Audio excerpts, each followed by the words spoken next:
I always forget how loud that intro is. I had to turn it down on the laptop. It's kind of a throwback to our old CTS days where they had the ad that would run that would like blow out your eardrums every time. Yeah, exactly. It took us like damn near 5 minutes just to like get into a show because we had to run the ad and the intro. But we're back on here. It's just Tyler and I. Clark's taking a much needed little mini vacation. I think he's going to Chicago, I believe, and he said he's going to go see some White Sox games. So hopefully we'll have some photos for that on our site and stuff. And who knows, Clark might be coming home with a new favorite team. I would not be really all that surprised. Although the White Sox haven't been doing terribly well, so I don't really think that's Clark's style. That's fair. He likes to pick the teams that are doing well. But anyways, I'm Joe Will. Today I'm joined by my co-host Tyler Shibish, as always. Tyler, how are you doing? I'm doing great, man. I'm glad to be here. I'm glad that we got like a wide variety of stuff to talk about. I know we're like this is the Bama Brigade slot, but as far as Bama sports go, it's pretty much just softball and baseball right now, and they've both not been doing too hot. So I kind of like that we're going to be covering a multitude of things tonight. I'm I mean, and that's kind of what we're trying to do. Obviously, now we have the brand new site, SportsFlash media.co, not .com, .co. And so on there, we're trying to not just do Bama or NFL. We're trying to write about MLB, NHL, NBA, trying to be versatile. So with not a lot of Bama sports going on and obviously NFL drafts over and all that, tonight we kind of have, I guess, our quote-unquote third show called just Sports Flash show, where we go around the sporting world. You don't seem that confident. Lack of creativity there. And we go around the sporting world and we just talk about, what's going on. And there's a lot to dive into with NBA playoffs and NHL playoffs. But I think we should start with a little bit of Bama news. Bama softball, as we mentioned, played today. They played Mizzou in the SEC tournament, got bounced first round, 3-0 loss to Mizzou after winning the SEC tournament last year. And I also was just reading a quick article about it, and they haven't scored more than 4 runs in their last like 6 or 7 games. Like they started off so hot. Is it that article about Tony Tsoukalas? Yeah, it was just the first one that popped up. I wanted a quick like refresher. I've got it pulled up here right now too, obviously, because you and I don't really have the means to watch the game. So this is kind of how we, through Twitter and articles, how we get our information from. But Tony Tsoukalas always does a great job. So the team obviously is in a bit of a rut. They've kind of been sputtering for, like you said, since April? Yeah. Mid-April. And so, I mean, there's 2 ways to look at this. You could be a pessimistic fan and you could be like, this is, I'm sure, exactly what Clark's doing. Being like, oh, see, everybody who thinks we have a chance of winning, the whole thing, you guys are wrong. This is proof right here, losing to a number 7 seed as a number 2 seed. But I kind of like to look at it a different way and think, hey, this team's been needing a wake-up call. I guess they've had some wake-up calls, but this is like the wake-up call, getting bounced in the SEC tournament, like you're done. But, like, not to be the pessimistic fan, but I will be the pessimistic fan. This is the exact You're playing Devil's Avocado? I'm being the devil's avocado right here. This is the exact same thing we said about basketball, right? Starts off super hot, beats a bunch of good teams. Wow, they look great. They might be favorites. They start to spiral towards the end of the year. They'll wake up eventually. Lose first round in the SEC tournament. Oh, now that's the wake-up call they need. It's the parallel is there, and it just worries me so much for like the team going forward. It's exactly what we saw with basketball. I see what you're saying, but I think, in all fairness, like our softball team made it to the championship last year, The semifinals. Semifinals, and basketball hasn't even sniffed past like the second round. So well, they made the Elite Eight last year, right? Or was it the Sweet 16? It was the Sweet 16. Okay, but still, top 16 versus top 4. I see what you're saying, but I think our softball team has a reputation for actually being like consistently good, especially the last couple of years. Where basketball, we're trying to get there. But I would argue that you can't. You have to look at each season in a vacuum, right? Like as far as if you're talking like should Patrick Murphy be on the hot seat versus should Nate Oates be on the hot seat? The answer should be no for both of them. But if you're going to choose one of the two, it should be Nate Oates because Patrick Murphy has the success, right? But if you're looking at a team from season to season, I think you have to look at them in a vacuum. Just because they have a history of success doesn't mean that they're going to magically right their ship last second. Like, look at the Patriots. They have a history of success. They haven't made the playoffs the last couple of years. You look at, I don't know, the Bengals, for example, don't have a history of success. They made the Super Bowl this last year. So I think each season's independent of each other. I don't know. That's just my thoughts on it. I think that it does worry me as someone who watched basketball do the exact same thing earlier this year. Yeah, no, that's definitely fair, but I guess we'll see what kind of team we truly have, and we'll see if they can hopefully get the job done and bounce back. But definitely on to some more breaking news. I guess that was breaking news, but we knew that game was going on. Something that we didn't know was going on was this Jerry Jeudy situation. Broncos receiver Jerry Jeudy, obviously former Alabama receiver, who we all know very well, was arrested Thursday in Arapahoe County in Colorado, with connection with a domestic violence investigation. He was booked into the jail on Thursday for investigation of second-degree criminal tampering with a domestic violence enhancer, a misdemeanor according to the sheriff's office. He's currently being held without bond. So you said you got some more clarity on that. So let's hear. Yeah. So obviously it's all like hearsay at this point, and I don't want to come to any conclusion. And I'll preface Detective Tyler. No. I'm prefacing this by saying I could be completely wrong. This is all just hearsay, and I'm not going to take a side either way or the other because I don't want to come out defending him if he did something awful. But from what I hear, and what I was seeing, second-degree criminal tampering, they said that it was basically removal of a possession. So, he tampered with someone's possessions. He took someone's, in this case, what I heard was that, his wife or girlfriend or baby mama, I don't know which one it is, he bought her a phone and then took it from her, and she got the cops involved. And because it was her and, a 1-month-old baby, that's the domestic violence enhancer automatically gets slapped on because of involving the 1-month-old baby. Now, again, that's just what I read from Twitter, and Twitter is wrong and jumps to conclusions all the time. So I don't want to say anything about that. But if that is what the case is, then it's, in my opinion, a case of the charges and the legalese surrounding the charges making it sound a lot worse than it actually is.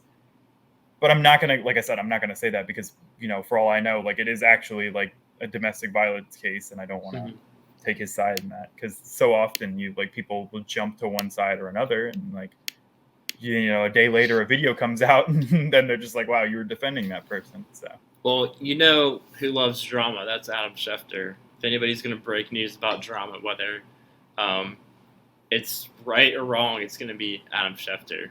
So yeah, I'm surprised Adam Schefter didn't add in a little enhancer, either taking Judy's side or calling Jeudy a horrible person. Jerry Jeudy, who punched his grandma in the face, was arrested Thursday for. No, I mean that's a terrible example, but obviously, those who are familiar with Adam Schefter would know exactly what we're digging at here.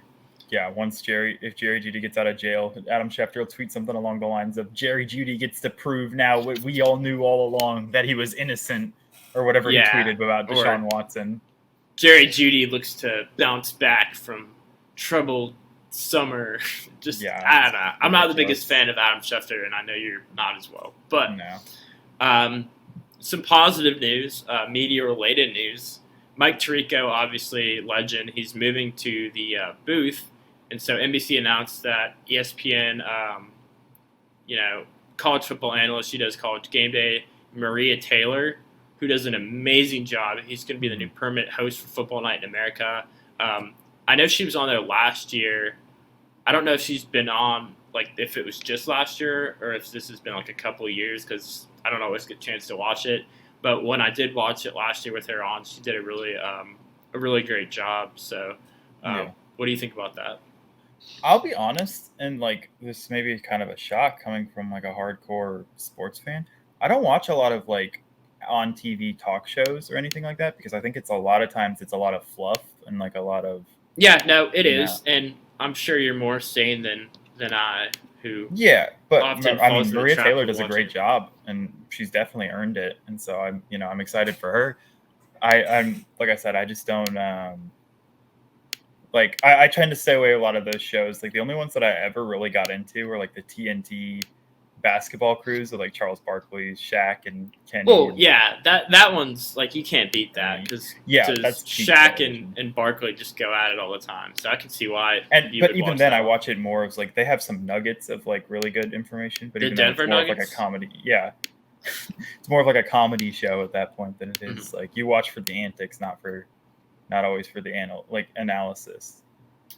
But that's kind of how I feel about like all the football shows. I think a lot of them are very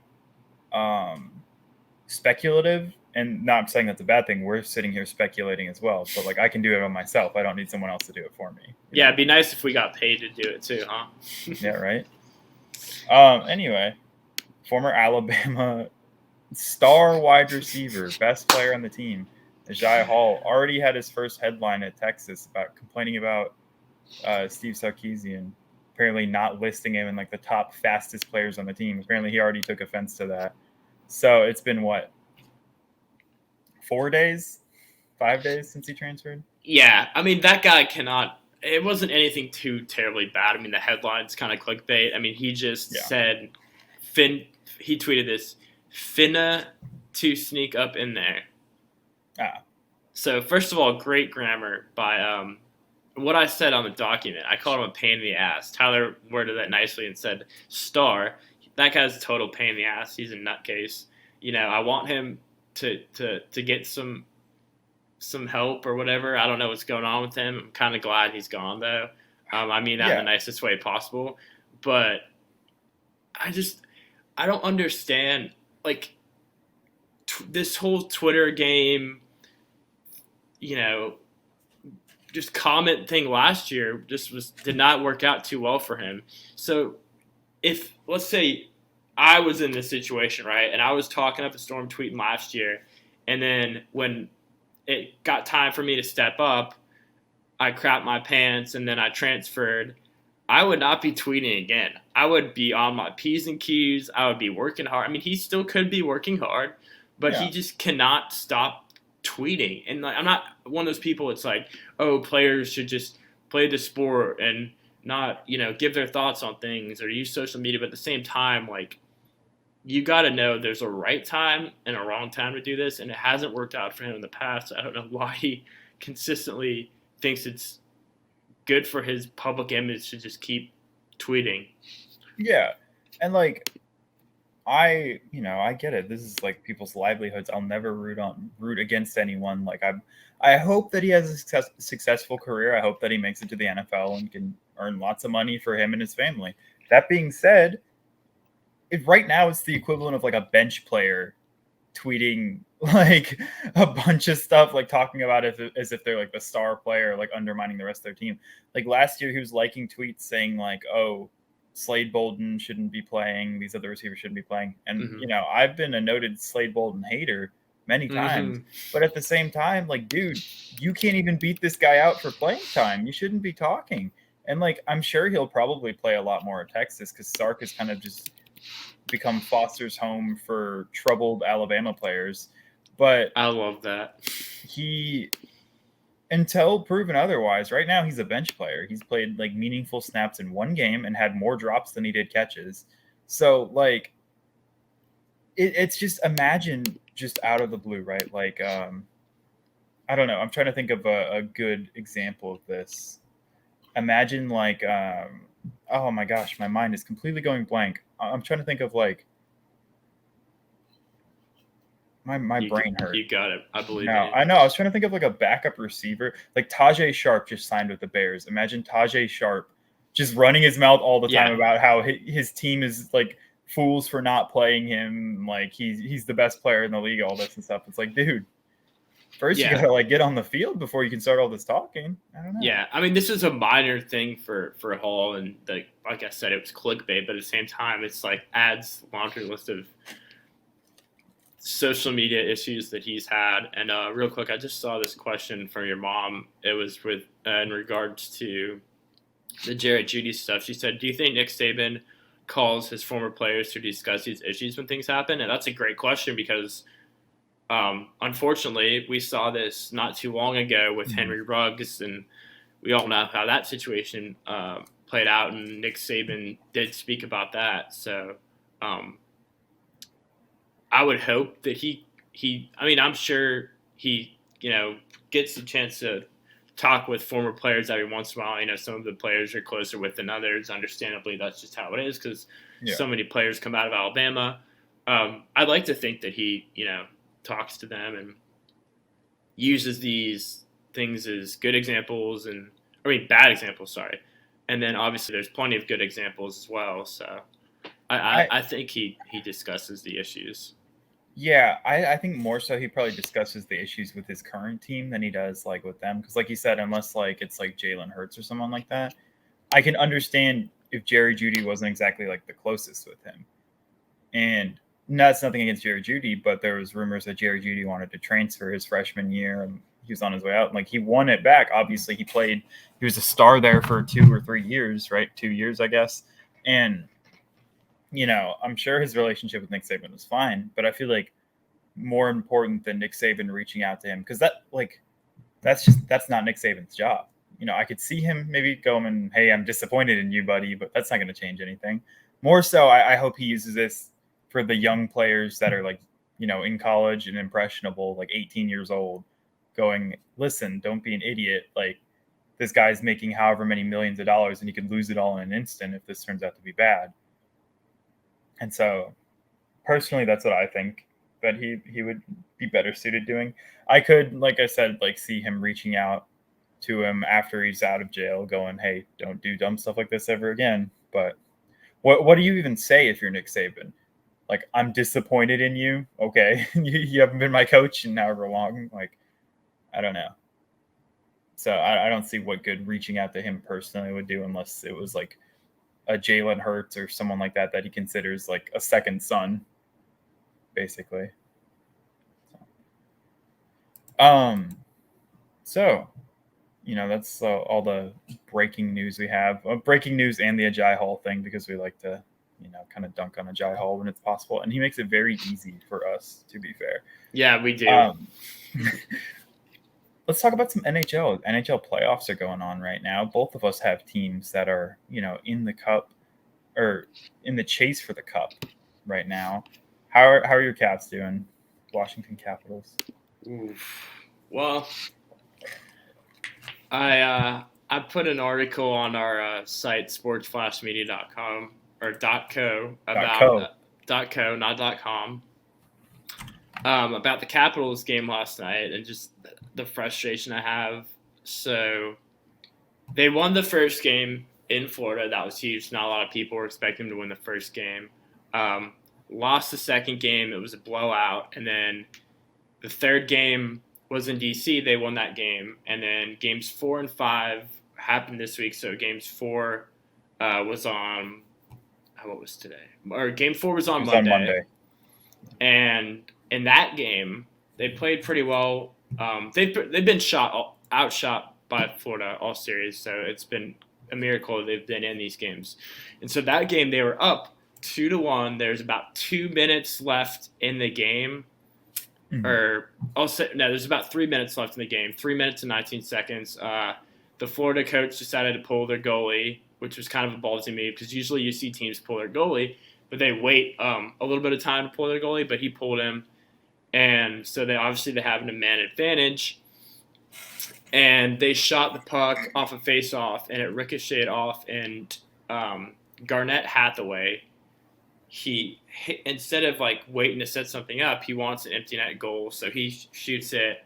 It misses, and then Florida builds off that momentum. They end up scoring with like 2 minutes left, and they go on to win in overtime. So I was frustrated with that, but I was like, okay, that's fine. The comeback, they play Wednesday, and hopefully they can get the job done then. But in that game, they started off great. They jumped out to a 3-0 lead, and then within like 11 and a half minutes or so, the bottom just completely fell out. I had flipped the game, or I say flip, I watched it on my laptop. I had exited out of the game. I was like moving on to watching something else. I was like, okay, the Caps, I don't think they're going to blow this. I'll check back in later. They might score a goal or two. Nope. 3-3. And little did I know that was all the scoring the Caps were going to do last night. Mm-hmm. They ended up losing 5-3, and so it's just two demoralizing defeats. I mean, the way I look at it, the Capitals, the series could be over right now. I get that, woulda, shoulda, coulda, but they could be moving on after shocking one of the better teams in the Stanley Cup. But now, you got to win a game facing elimination in D.C., which is a really tough, rowdy place to play. Mm-hmm. And I do think they're going to win, but then it begs the question, like, do you think you're going to win Game 7 in Florida? But that's kind of a tangent way of just saying it's been frustrating. I feel hopeful about them playing at home on Friday. At least they're playing at home.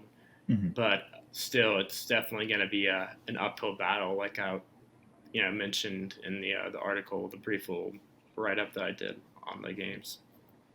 Yeah, a 3-2 lead is definitely not insurmountable, though.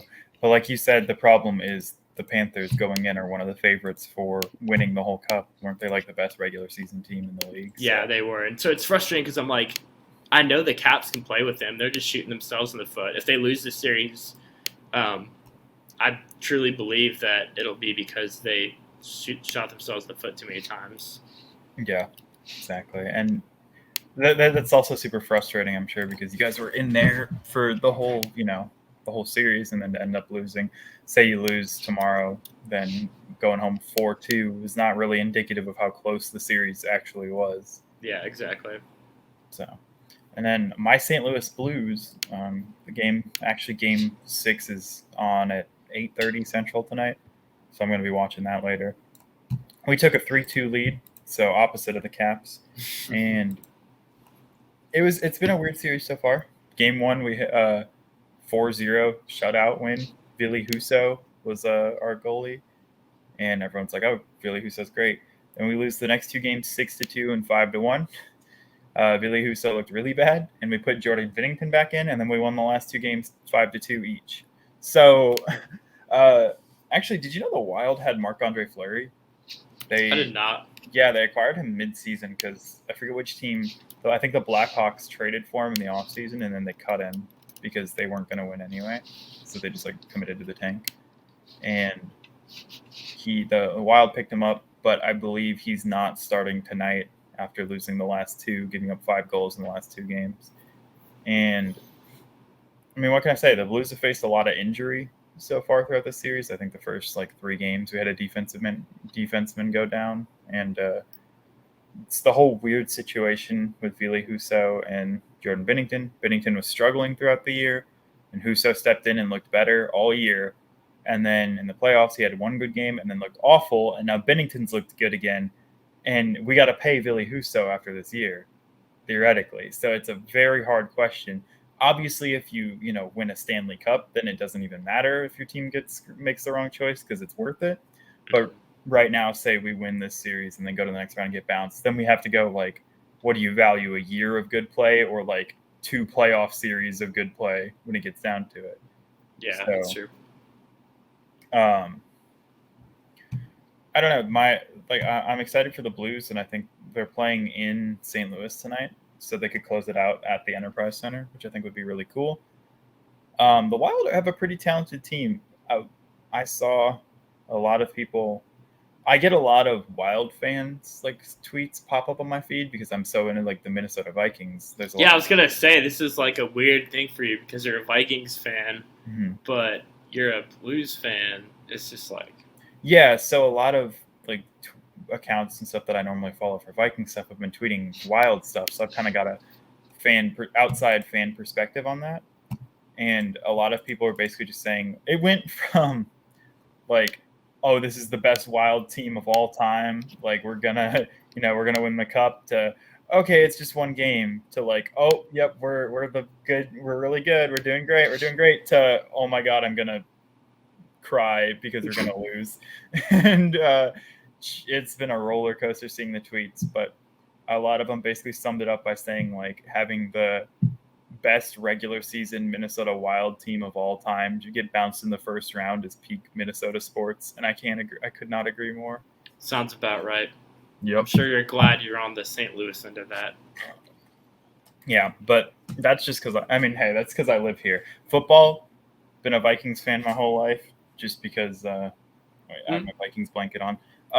With the Titans, Derrick Henry. Yeah, well, I mean, I just wear a different Bama jersey every week. So I remember our first show I started doing that. I was wearing a Julio Jones jersey, and I put not a Falcons fan just to make sure people knew. Mm-hmm. But yeah, I mean, that's just because we don't have a football team here. But everything that we have a team for, I'm a fan of, which is hockey and baseball. Yeah.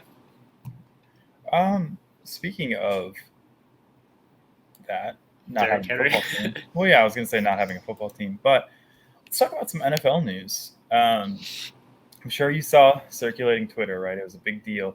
Miami Dolphins hyping up their season, their quarterback, their new addition. They show Tua throwing a bomb to Tyreek Hill, except the bomb was about 5 yards underthrown in an open practice, and people are having a field day with that one. So you want to give me your take about the social media posting that? I think that whoever does the social media for the Dolphins kind of should have proof watched that video before they posted it, because I feel like they could have done way better of a job hyping up Tua. But at the same time, anytime there's something negative related with Tua, I'm not surprised to see Twitter jump on it, and Barstool and all these people that are quick to make a joke because they don't like Tua, which to me is, I mean, when I see it, it pisses me off, but it's just, it's not necessarily fair because Trevor Lawrence had a horrible year, and no one talks about, Trevor Lawrence, but Tua has been, in my opinion, in a bad situation with a bad offensive line, bad coaching, and he's finally got a good situation around this year, and people are still, clowning him. So I think in the end, all the Tua haters are going to look kind of ridiculous because I do think he'll have a great year. But it's just frustrating to see this, still being like a quirky, funny thing for people to do on Twitter and make fun of Tua. Yeah, I mean, it's a big combination of things, right? One, he was the 5th overall pick in the draft, so that's pretty high expectations. I know you're saying the whole Trevor Lawrence thing, but I'll go to 2 is that people love to hate on Alabama players because they're like, they hate us because they ain't us.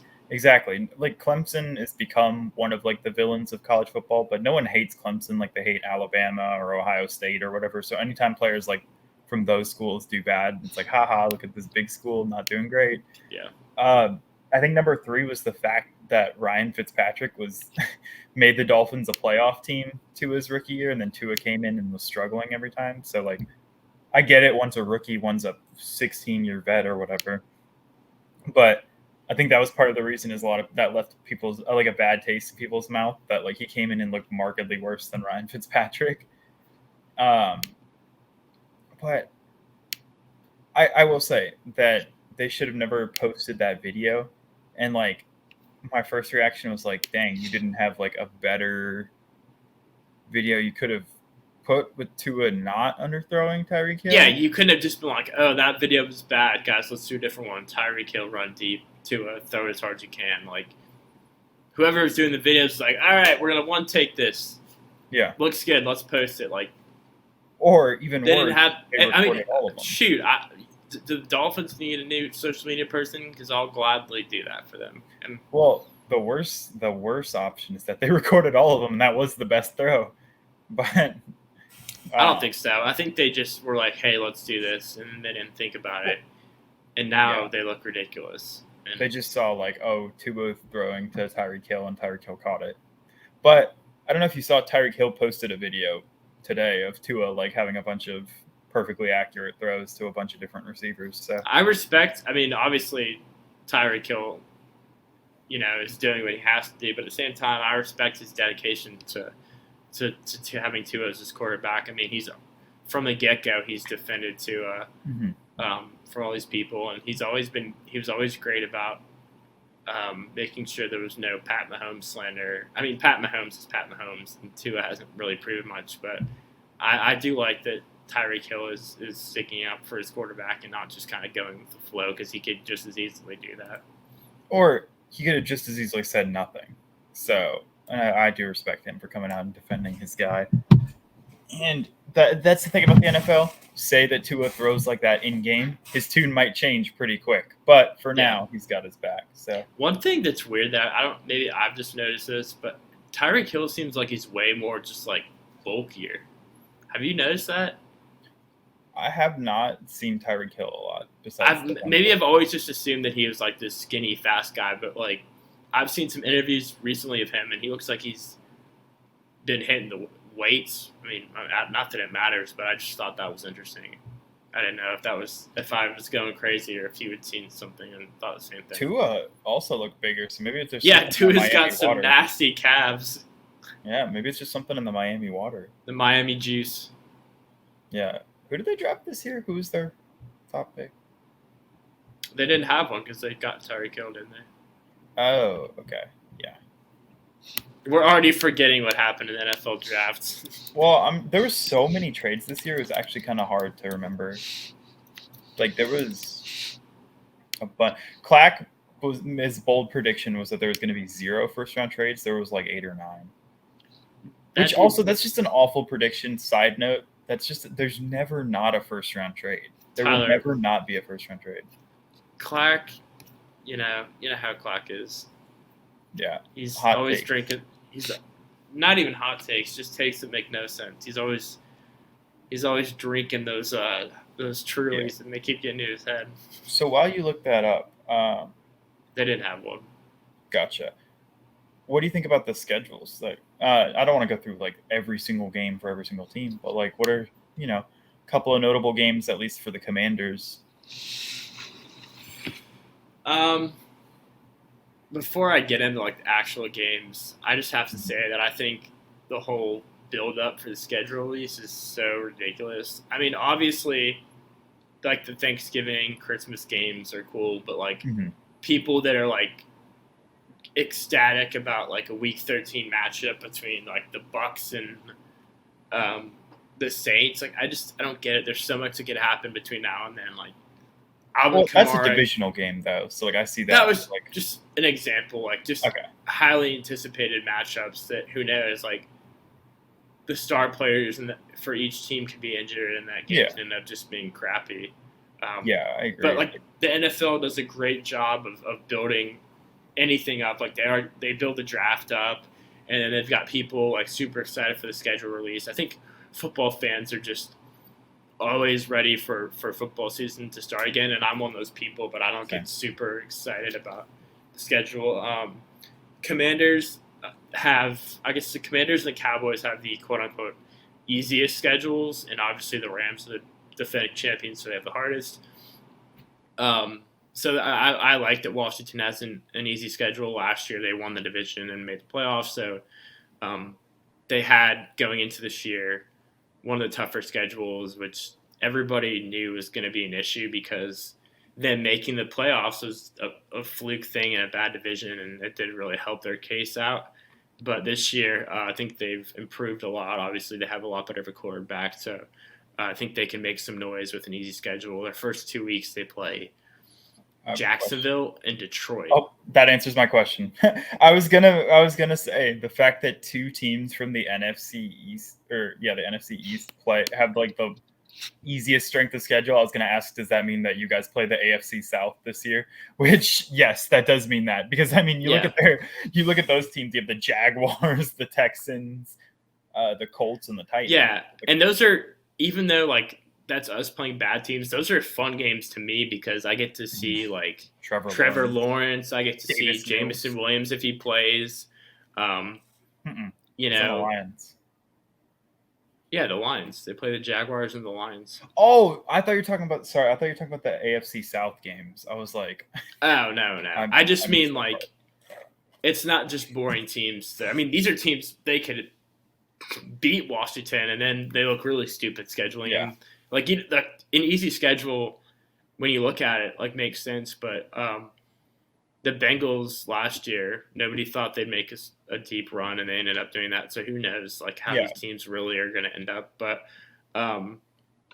they're like exciting games to watch, and I think winnable games on paper right now is when I look at them for Washington. There's always a couple of like bad teams that turn out to be good, and there's always a couple of good teams that turn out to be bad. And I 100% agree. I was going to say I kind of agree. I 100% agree with your point about it's kind of ridiculous that people hype up so many primetime games this far in advance, because there's always one or two stinkers where like the teams, either one team is decimated by injuries or both. Like last year, prime example, the Vikings-Packers game where Kirk Cousins had COVID, and we also had a bunch of injuries, and we ended up playing Sean Mannion against the Packers in primetime at Lambeau, and we scored like 3 points and or something. I can think of games like primetime Giants versus like Cowboys games where you think it's going to be Daniel Jones versus Dak Prescott, but it ends up being like Mike Glennon versus Cooper Rush or whatever. Yeah, and I'm like, man, they must be kicking themselves right now because this is like a Monday night game, and it's in prime time, and it's a horrible matchup. There was that Commanders game like 2 years ago, Commanders Eagles. If you guys won, you guys were in the playoffs, and if not, the Giants were in the playoffs, and it was like they benched Jalen Hurts because they put in Nate wanted to lose. And so just stuff like that, especially like later in the year, because you have teams like benching players to prevent injury if they've already made the playoffs or missed the playoffs. Yeah. Personally, I am excited for Minnesota. Week 2, we play the Eagles on Monday Night Football. That should be fun. I like watching Jalen Hurts. We're playing all 3 Bama quarterbacks this year, which is cool because we play the Eagles and we play the Dolphins and we play the Patriots. We play the Patriots on Thanksgiving night, so that's going to be a fun game. Watch Mac Jones. I am confident that we will beat 2 of the 3 Alabama quarterbacks. I don't want to say we're going to win against all 3. Dolphins might give us a little bit of trouble, but right now, coming into the season, I'm confident we can beat the Eagles and we can beat the Patriots. I'm just going to throw that out there now. I will also throw out that I'm not going to say we're going to win the division, but I think that we are going to be a better team than a lot of people think, because our big weakness last year was secondary and coaching, both of which we have addressed in the offseason. Both of which have upgraded massively. Theoretically, I don't want to say massively yet. I would love if Kevin O'Connell was a great coach, but he's an unknown quantity. But like Andrew Booth, if he can stay healthy, immediately slots in as a starting corner. Lewis Seen will be a starting safety and basically our future replacement for Harrison Smith. And then Ed Ingram as well slots in as our starting right guard and helps shore up the offensive line. So we addressed a lot of our weaknesses. So I think we'll be decent. I'm excited. Some other big games. Both of our teams play on Christmas Eve, which is kind of cool. Yeah, we play the Giants. You guys play the 49ers. I think we got the easier of the deal there, but I don't know. The 49ers are always so weird because every year that I think they're going to be good, they're not, and every year I don't think they're going to be good, they are. Exactly, yeah. Who do you think starts at quarterback this year? You think Jimmy Garoppolo still? Yeah. From what I've heard, they're not confident in Trey Lance. They're not, but they're stuck between a rock and a hard place because Lance didn't develop as quickly as they thought, and then Garoppolo was okay, but he got hurt, so they couldn't really trade him, and nobody really wanted him. it's funny that that's the situation there, and then you have like Cleveland, who couldn't get a trade done with Carolina for Baker Mayfield, and so he's still on the roster. It's like, yeah, just weird quarterback stuff going on. This is obviously the craziest offseason we've seen, and that's no exaggeration. So I have another like hypothetical for you. Say Deshaun Watson does get placed on the exempt list, has to miss like 6 games or 8 games or something. Baker balls out. My question was, if you're Baker Mayfield, what incentive do you even have to show up? Like, why would you go to a team that has discarded you for a man that is on trial for like 20 counts? You know why, though? Because if you're trade value, yeah, I mean that's to simplify it, it's to give a big old middle finger to the Browns organization. Well, but for that reason, he shouldn't play. Make them play their third string quarterback and lose games. I think his value right now is really low, so he can do the old 2-for-1 where he can make the Browns look horrible by the way they handle the situation, and then he can make himself look really good if he balls out. Which people don't like Baker Mayfield, but I actually think he's kind of getting the short end of the stick, and he had that shoulder issue last year, and so I think that this is a dude that means business, and if he gets a chance to play for the Browns this year, he probably will. Then he's gonna ball out for them, and then it really complicates things. Yeah, I don't know. I just like that's it. That's in a perfect world. More unlikely that Watson will get suspended, and Baker Mayfield will just be sitting on the bench. I mean, they'll play like I don't even know who their quarterback is, honestly. They didn't, because they had originally, I think, signed E.J. Perry, the guy from Brown, and then he went to the Jags. Oh, it's Colts guy.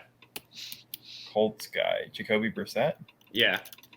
Oh, I did not realize they got him. So that's not even that bad of a backup, but yeah.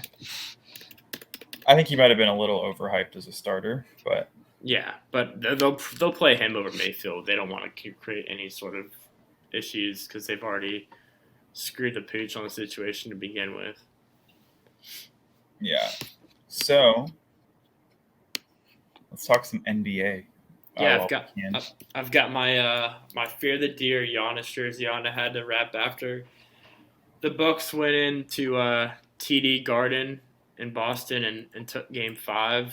Mm-hmm. They were down by I think 14 or 15 at one point. They stormed back in. It was a 9 or 10 point game going into the fourth, and Milwaukee just turned on the gas, and Giannis ended with 40, and he was really kind of clutch down the stretch there. Yeah. I just remember he got hit in the face, and his eye was bleeding, and they had to stitch it up or whatever they do on the sidelines, and he just at that moment I was like, this dude. Everyone knows this dude is bad, but he's a bad MFer. He just does not care. Yeah, I mean, Giannis is the best player in the league right now. I don't think that's a hot take either. I think that he has reached, in my opinion, okay, I'm going to say this might get people mad. I'm not saying he's LeBron, but he's reached LeBron status where any given year you could argue him for MVP and it wouldn't be a bad argument. He's just that good. It's weird because you watch the Bucks and you're like, it's not like Giannis really does any one thing. It's not like he's a really great shooter, or he's just fundamentally sound, and he's gonna bust his ass anytime he gets the ball. He's tough. It's not like he's a knockdown. Yesterday he had a couple good 3-point shots, but he's not a 3-point shooter. He's not known for his shooting. He's just a tough, gritty guy. And I mean those are the type of dudes you build your gritting. Yeah, he's a gritty guy. Justin Jefferson. He's the type of guy you want to build your franchise around. It's just funny because I said I don't want to compare him to LeBron too much, but that's exactly what LeBron was, right? He started off as a guy that wasn't a great shooter, was like a tough physical guy, and then added every year he would add something to his game like that and took over the league and became the best player. And like, not again, I'll just add this, and this is going to make it seem even more like a hot take. At this point in their career, Giannis is more accomplished than LeBron was at this age. So yeah, it's the longevity that's going to be the hard part. Doing it till you're 37, 38, that's the hard part. One thing I want to add too about Giannis that always stands out to me is, I mean, since we're comparing Giannis and LeBron, is Giannis has like Chris Middleton, Drew Holiday. He has these role players, but he's never really had like a great sidekick. I think Middleton's a good sidekick. I think Middleton's good, but like you look around the league, you got James Harden and Joel Embiid. You've got LeBron and Westbrook, which I mean LeBron and AD. Like you have these teams with multiple stars, and the Bucks are just a team that has Giannis, who's I mean just a team with Giannis. Like Giannis is the best player in the league. Go debate at Wall, you random person listening, but they don't have like an amazing number two. I mean, Chris Middleton's good, but he's not amazing. I mean, I don't know what you'd rank him, like, if you're ranking NBA players, but he's not, like, top 10, even, like, I was going to say top 25, maybe top 30. Yeah, top 30, like, sneaks in there at 27. But that's the thing. I'm watching it, I'm like, this, like, it's just crazy to me. Because, I mean, Boston's got Jason Tatum and, you know, Al Horford. Like, they have all these guys. And, I mean, some of these teams that aren't doing well have more than Milwaukee does, but Milwaukee just doesn't care and they get the job done. Well, I will say though, Milwaukee kind of what they sacrifice in star power besides Giannis, they make up for in depth, right? Like they have a super solid team. Yeah, that's their strength. Like the Lakers traded all of their depth away to get Westbrook, and it didn't quite work out for them. So yeah, that's a great point. And like a lot of people, say like stars win games for you, but if you look at the past couple of teams, like in recent years that have won championships, since the Lakers won the 1 year in the bubble, right? The Warriors won a couple of years ago, but other than that, you look at the Raptors, like they had Kawhi and then a bunch of like solid players. You look at the Bucks, they have Giannis and a bunch of solid players, and I think that more and more like depth is becoming a good formula to kind of mitigate the fact that, unfortunately, for certain teams, like not every team can have a tandem or a trio of stars. It's just not, there's not that many stars to go around. And so I think that teams are realizing that just having one star and then, building a solid team around them is just as viable as a way to win. Like you look at the Suns. The Suns made the finals last year. They're building their way up this year. They have Devin Booker and then like old Chris Paul, who's like a star in his own way, but he's not like a scoring 30 points a night type of DeAndre Ayton's like borderline. I think he's solid, but I don't think he's borderline star yet. But then you have like he's a good big man. You have like Mikal Bridges, like defensive player of the year candidate, and then like a bunch of solid players off the bench. Like shoot, you look at Miami Heat. JaVale McGee is coming off the bench, giving them solid minutes. Yeah. Well, I mean, actually, you bring that up, and I'm looking at the teams in the playoffs, like Dallas, like they have Luka, but then the rest of their guys, like Jalen Brunson, like they have a bunch of good role players. The Miami Heat, they have Jimmy Butler, but everyone else, like just solid role players. The only team I think that I guess would be Philly, would be the only Philly team. And maybe Golden State, depending on how you view like Clay and Draymond. Yeah, and Philly's been struggling. So I think it's refreshing to see because, I mean, obviously the super teams are entertaining and they're fun to watch, but it is cool to see like teams doing it the quote unquote right way and not just buying their way to a championship, like we've seen in the past. But at the same time, Golden State, minus adding KD, they did it organically. Yeah, they won their first one organically. Their first couple, did they? It was one, and then they lost to the Cavs, and then they added KD on the next two. But like, I think that's the way to do it. And as far as the Bucks go, I mean, obviously, I'm a Wizards fan because like I have the whole DC thing going for me. I have to like all the DC teams, but I've always loved Giannis since like sophomore year of high school, and so I say I'm a Wizards fan, but the Bucks are kind of like a little bit like a notch below. And it Yeah. sounds like I'm a bandwagon, but like anybody No. who knows me knows I've always loved Giannis. I mean, I consider myself a Warriors fan just because Steph Curry, like, I love the way that he's changed the game. He's my favorite player of all time. So He didn't change the game too much last night, but I mean, yeah, we can get he, into that. yeah, I do want to kind of talk about the games, but let me pose a question to you though. You said that like you like it when teams like build championships like the right way, right? But what do they call a team that won a championship the wrong way? They call them champions, baby. Why does it matter? They won. No, yeah, it doesn't matter. And I think it's harder for like sports like baseball to do it. You know, like you need a lot of stars in baseball. Yeah. But I think basketball, it is doable. We're seeing that it's doable. But like you said, at the end of the day, it's just, I mean, they're still champions. It's just me nitpicking. Yeah. So the Grizzlies won yesterday. They won Game 5. It's 3-2 now. They were up 50 points at one point, which was fun. I don't know. I saw a lot of, again, I see a lot of Timberwolves fans in my Twitter feed. A lot of people were making fun of, I guess Draymond Green said, like, you ain't playing the Timberwolves to the Grizzlies after winning Game 4. He was also dancing around after the game. I don't know if you saw that. Yeah, it's like, and that's my whole point. Is like all these Timberwolves fans are like, haha, you got clowned, whatever. They're still leading the series 3-2. Like, everyone's making it out as if they lost the series in embarrassing fashion. They lost one game when they were up 3-1. The Grizzlies still got to do it 2 more times. Yeah, it's been weird too. Like this series, like it just doesn't even seem like the Warriors are really trying. I mean, obviously they are trying, but like last night's loss was just so weird. I mean, Memphis is without Ja Morant. Like you would think better without him. Yeah, that's what that's so odd to me because I remember basically whatever like team I pick to win an NBA, pick against that because I've been so bad about picking these playoff teams. And last night I was like Warriors -4. There's no Ja Morant. Like this is easy. Like give this to me on a silver platter. I'll take it.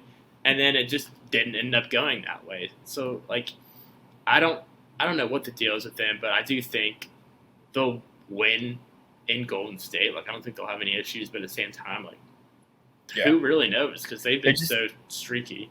They just threw so they could win at home tomorrow or the next day. I guess so, man.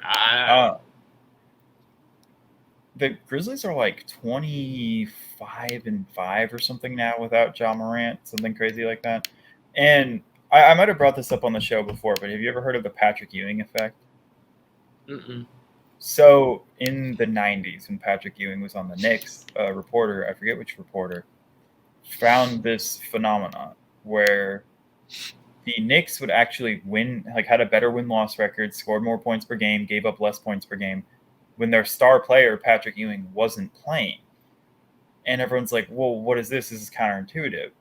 And the reason being, when the star's not playing, you play more team-oriented basketball, right? Like Ja Morant, he's going to score 30, 40 points a game, but also every time he does that, that's a possession where he decides, I'm going to take the ball, I'm going to go try to score. Versus when there's no star, you're passing around, you get to the open man, you play better team basketball. And it's quite a conundrum, right? Because you can't not play your best player. You can't not play Patrick Ewing. You can't not play Ja Morant. But at the same time, a star demands however many touches per game because they're that good. And it does kind of, at times, mess with the whole flow of the offense because they have to get their touches. And I think the same kind of thing happens with Ja Morant, especially, he's been shooting well this series, especially because he can't shoot that well. That takes away a whole dimension of the offense where he's incredible, one of the best finishers I've ever seen as such a young player. But at the same time, it takes away a whole perimeter threat, and you can stack an extra guy in the paint or something because if Ja Morant beats you with the 3, Ja Morant beats you with the 3, you know? So the Suns and the Mavericks. Another player I love is Luka. He's so much fun to watch. Yeah, I agree. I think don't understand at all, and this is one of my biggest like, haha, I'm smart and everyone else is dumb moments. How he fell to 4 in the draft. Literally coming into the draft, I'm like, this kid is 17 and he won EuroLeague MVP. He is by far the best player. Like, he's playing against better competition than all the NCAA dudes and was putting up better stats. How is he not the definitive number one But pick? I think everybody's looking for their next. Like, it's so tough with NBA drafts because you have all those college guys that we watch in March Madness and throughout the year. But it's so hard to predict like how good these overseas like European players are going to be. Like Porzingis right now, obviously has gone through some rough patches, but everybody wants their next Porzingis. Everybody wants the next Luka. Like everybody wants who's the kid from Australia, Josh Giddey. Yeah, but like at the same time, it's tough to predict like how their game's going to translate to the next level. But at the same time, like those players and stuff were good European players. Luka was the best European player at 17 years old. Like, I think that I don't know. How old is Luka? He's like 21 or 22. Oh my god, but he's 20. He just turned 23. That's crazy to me. Yeah, because I would say at this rate, like he was the third pick, so you were third pick. Okay. Yeah, I think at this rate, like if he keeps playing like this, he'll be one of the best players of all time.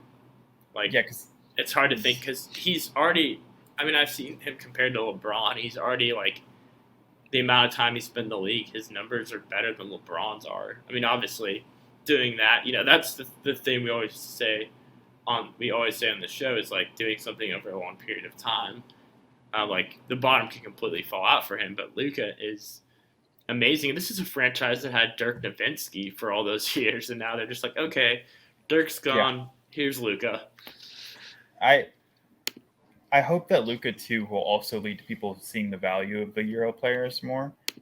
I think that a lot of times people will overthink it, and but you look at some of the best players in the league. You have Nikola Jokic, you have Luka Doncic, you have Nikola, Giannis, back-to-back MVP. I don't think Giannis played in college, did he? I think he was from Europe, like came over from Europe. Yeah, he came for Greece.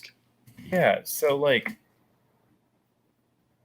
you look at all the best players in the league, and they're all international. And I think that there's such a That's wide. That's cool to me. I love that. Yeah, I think it's great, and I think that sometimes NBA executives can be set in their ways, right? Not realizing that like, oh, there's all this untapped talent over there that we need to go get. But you look at like baseball, for example. The most hyped up player in the league came over from Japan like 4 years ago and was like he was a fine guy, but like a lot of the great players in the league are from Japan or Korea or like South America. And so I think that the MLB is better at like recruiting talent from other countries.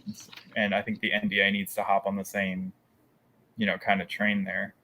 It's harder with the NFL because there's no real like established leagues outside of the US. Yeah. And then like the NHL, it's pretty much all foreign talent because the US is like the 4th best or 5th best hockey country in the world. Yeah, exactly. But yeah, obviously you still have like your Jason Tatums, like your Kevin Durant, your LeBron, like you have all Steph Curry's, like you have these guys, but it's also cool to see that these like foreign players are in the upper echelon of like best players in the league. You know where Jason Tatum's from? Canada, probably. St. Louis. Oh, really? Yeah, shout out to Lou. He went to Chaminade. Okay.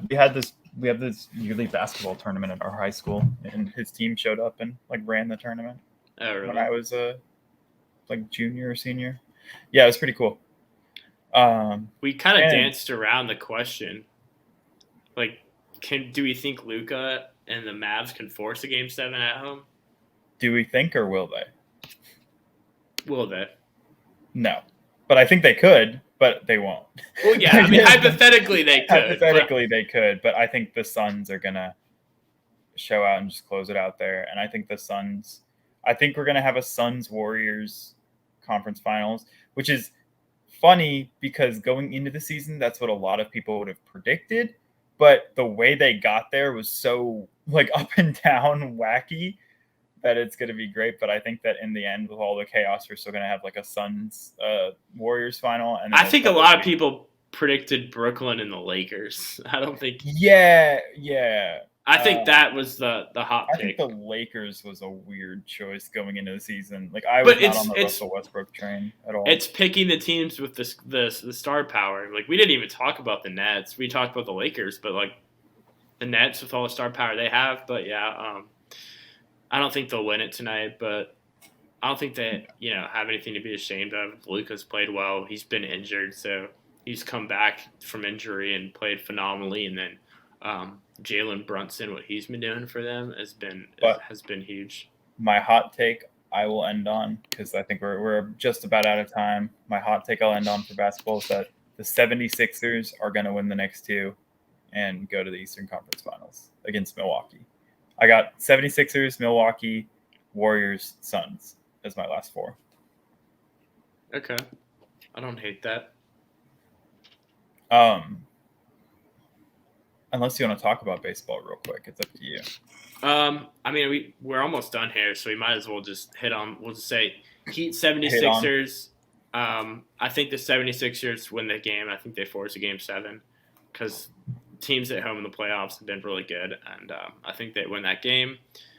And then for MLB, the Yankees have been just absolutely on a tear. They're up 2-0 right now against the White Sox. Somehow the White Sox are favored in that game. I picked the Yankees. They could still lose the game, but still. The Dodgers have won 20 games just like the Yankees, but their offense has kind of been a little streaky. Like 2 nights ago, they had 11 runs. Today or yesterday, they had like a couple against the Pirates. And then you mean offense? Oh, offense. Yeah, put offense on there. One team that I said at the beginning of the year I thought was going to be like a sleeper team is the Angels, just because they have Shohei and Syndergaard, and then they have Rendon, Shohei, and Trout in the middle of that lineup. But they had Reid Detmers, who is a rookie, he's 22 years old, threw a no-hitter a couple nights ago. I think that was pretty cool to see. Yeah. I want to end on actually a very interesting question posed by our own super fan. How do you feel about Kyrie now that COVID has diminished across the globe? And I want to say that I still think Kyrie's a nutcase.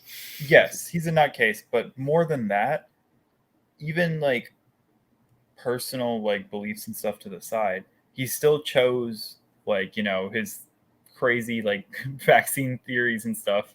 And he didn't get vaccinated. It's not because of like any medical reason. It's because he was like something about them wanting to control him and all that. That's insane. In my opinion. He could have just said, I don't know about the side effects or whatever. But yeah, exactly. Isn't he a flat earther too? Yeah. So of course he's gonna act like if somebody puts a needle in his arm, he's gonna be an alien or something. Like that dude's just weird.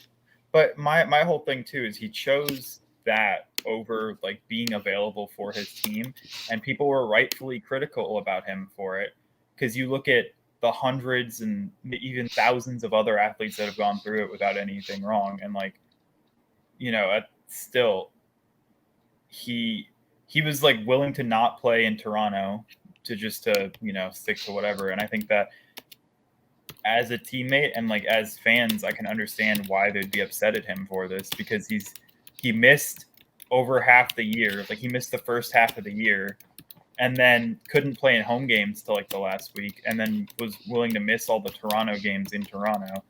And so I think that at the end of the day, it was an incredibly selfish move for some guy that's getting paid however many, like hundreds of millions of dollars. So I don't think that everything diminishing changes my opinion on how he handled the whole situation, being, in the wrong there. But him and Ben Simmons will fit right in together, both missing,